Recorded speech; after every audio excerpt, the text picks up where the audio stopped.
Academy. Daniel Youngblood here, asking about brake tapping. When you brake tap, do you pull your clutch in and release? Do you hold it till you drop and you're about to hit that gas? And when you throttle the gas, you let it go? What's your thoughts on that? How do I do that properly? Is it a quick thing? What are we doing here? Let me know about the brake tapping. Thanks a lot, guys. Later. Great question. Allie, take it away. I don't even know what that is. What is brake tapping? Take a guess. When you're in a wheelie and you grab the clutch to brake.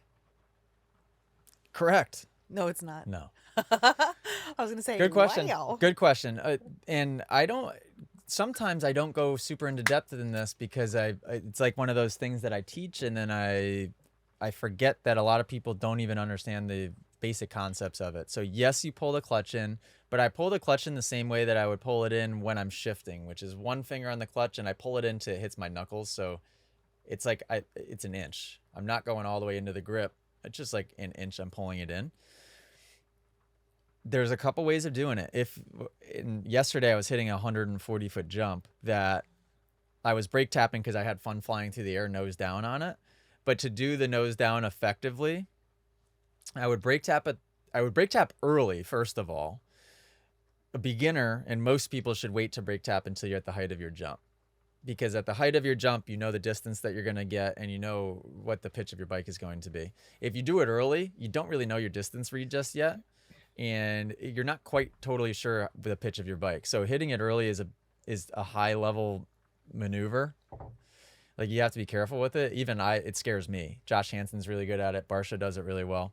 I think it's cool. Not much of a purpose to it other than it looks cool. Jet does it sometimes. So yesterday I was 140-foot jump, fourth gear wide open. As soon as I would take off, I would tap my rear brake. And if you can let go of the clutch instantly, but when you let go of the clutch, your tire is going to spin again and it's going to either stop the brake tap movement or it's going to kind of like re-level you back out.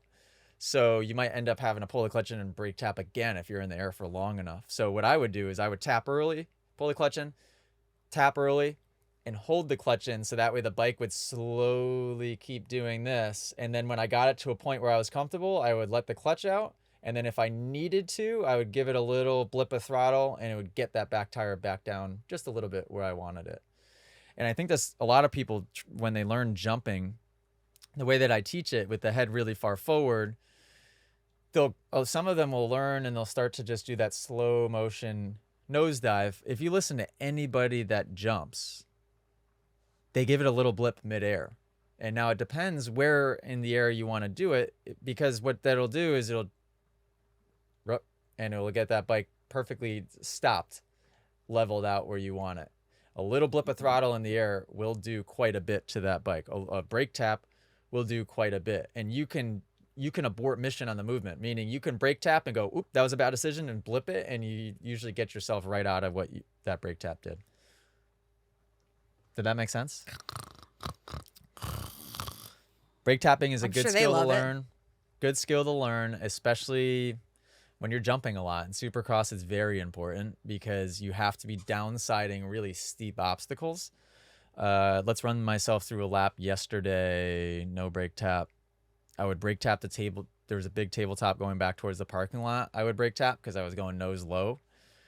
Turn, tabletop, no. I would brake tap that tabletop going away from the parking lot. No, scrub jump. No brake taps necessary. 140-footer brake tapping. And that was it. So I was brake tapping on 3 of the jumps. 2 of the jumps.